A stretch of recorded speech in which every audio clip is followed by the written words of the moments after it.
This is the OnePlus X, the company's second phone in 2015 and their third phone overall. From a design and premium look aspect, the OnePlus X completely takes off in a different direction from the OnePlus One and the OnePlus 2.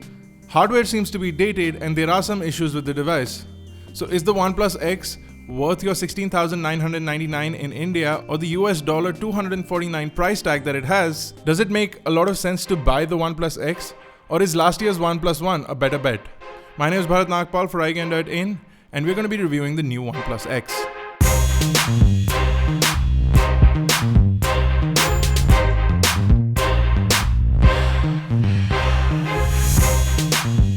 The OnePlus X will be available in another variant, which is the ceramic variant. We're currently looking at the Onyx variant, which is not only the cheaper one, but makes more sense, if any. From a build quality and design aspect, the OnePlus X is quite appreciable.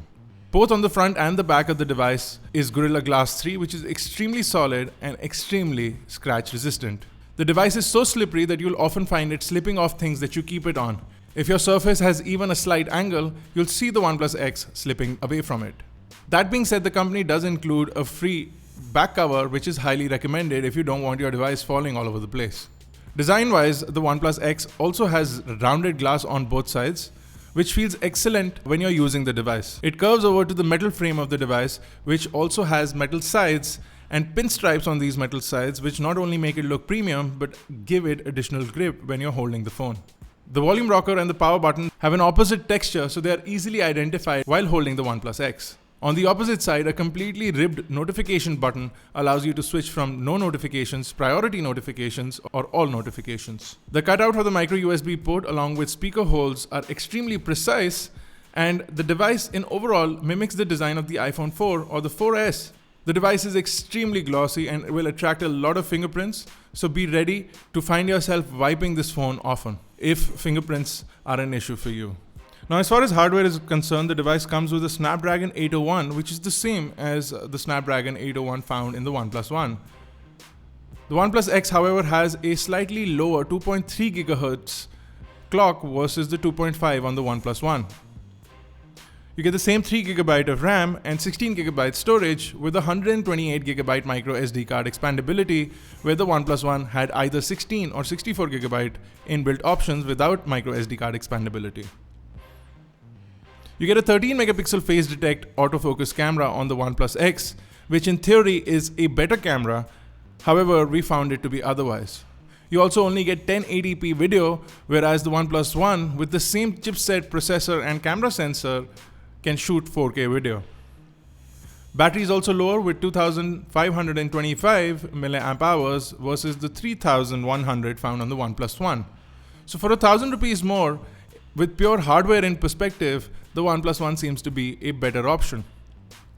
The OnePlus X also has a smaller 5-inch display, which is an AMOLED display, giving it 441 pixels per inch and a higher pixel density than the 5.5-inch display of the OnePlus One. Now, in theory, the AMOLED display is supposed to give you punchier colors and deeper blacks, which is the case with the OnePlus X. However, the white point of the display is completely off. And while most companies like Samsung and HTC, when they offer AMOLED displays, allow you to change the color modes of the device from the settings panel, this is not the case with the OnePlus. And you'll need to find third-party applications and tweaks to sort of calibrate the white point of the display if a bluish tint is a problem for you. The OnePlus X ships with Oxygen OS 2.1 with a quick update putting it to 2.1.2. It offers most of the same features that you found on the Cyanogen version, but it does not offer a lot of customizations and tweaks that were offered on Cyanogen OS while on the OnePlus One. The OS is quite responsive, and you still get features like double tap to wake the screen, a circle to start the camera from the lock screen, or a V gesture to sort of start the flashlight from the lock screen as well. Between themes, you have a dark theme and a light theme, and that's about it. If you want customizations, you'll need to download third-party applications. The OS does crash from time to time, but it more or less feels like stock Android more than anything else. One of the biggest disadvantages on the device is the lack of backlight on the touch capacitive buttons which sit below the display. This becomes really problematic, and especially if you're using the phone at night, it becomes really difficult to use the device.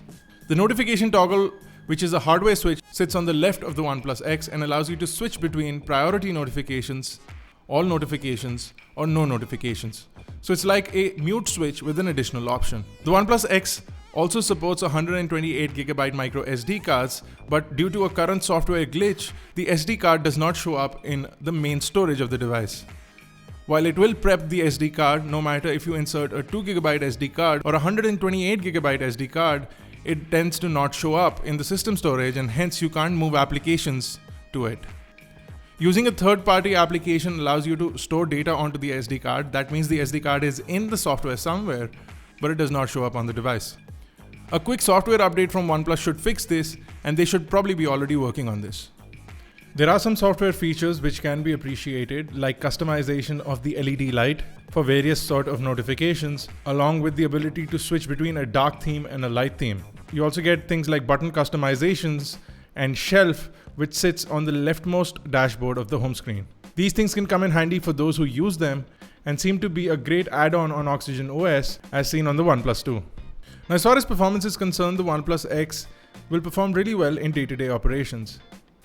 If you're using your phone for general usage, making calls, sending texts, using things like WhatsApp, Facebook, Instagram, etc., the phone will not disappoint you at all. The minute you jump into things like high-end gaming, performance starts to take a big hit. While gaming performance is up there and you'll appreciate it to some level, for those who are extreme gamers will find the lag unbearable. The device does stutter, and there is a bit of frame loss while playing games on the OnePlus X.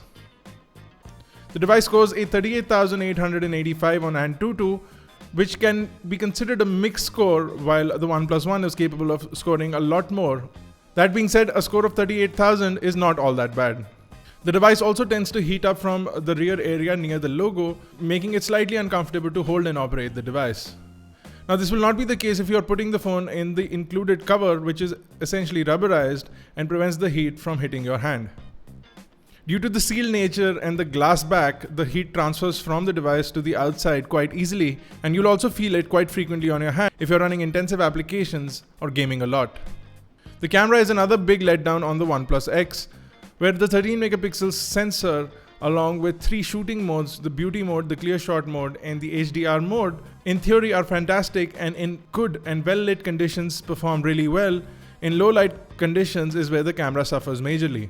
And while the 3 additional shooting modes provide some additional tweaks, the overall result from the images is not completely consistent. And while clicking the same subject twice will give you different results, the main camera capture capability suffers a lot, and this seems to be due to the way the images are processed on the software. This could mostly be fixed by a quick software update from the company, but the sensor seems to be too tiny and does not capture a lot of detail in the images. Another big letdown is the fact that 4K video is not allowed on the camera, while the OnePlus One could shoot 4K video. You also get an option of slow-mo video, which further lets down the resolution from 1080p to 720p for 120 frames per second. Slow-mo video looks terrible and really dark and will not be appreciated by anyone who's used slow-mo on things like an iPhone or Motorola devices. Phone and network capability on the OnePlus X also seems to be taking a hit. While networks are not that strong on the OnePlus X, LTE networks are fully supported in countries like India.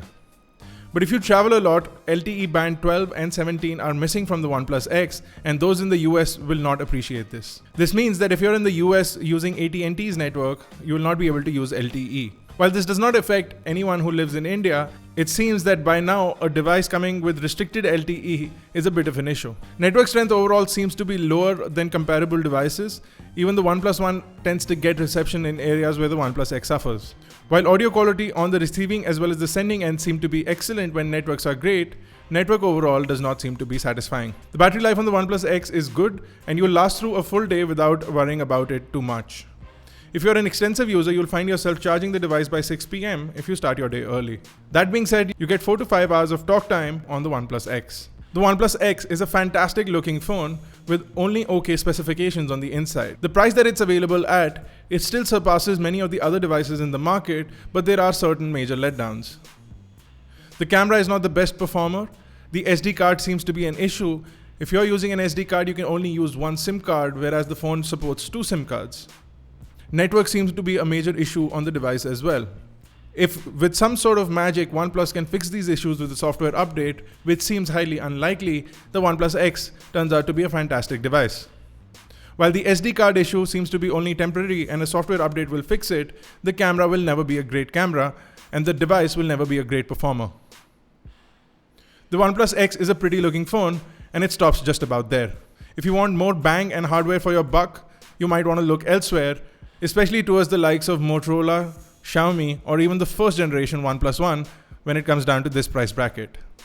While OnePlus's motto is never settle, it seems like in the past two devices, all we have been doing is settling with things that are missing from the device or problems that seem to occur with their hardware.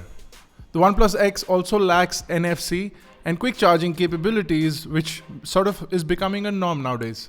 As far as the OnePlus X is concerned, it looks good and it looks a lot more premium than it is, but on the inside, it is just an average guy. If you have any more questions or want to look at detailed images of the OnePlus X, visit us on iGyaan.in, catch us on Facebook, Twitter, Google+, and make sure you hit that subscribe button. This has been Bharat Nagpal. Thanks guys. I'll see you in the next one.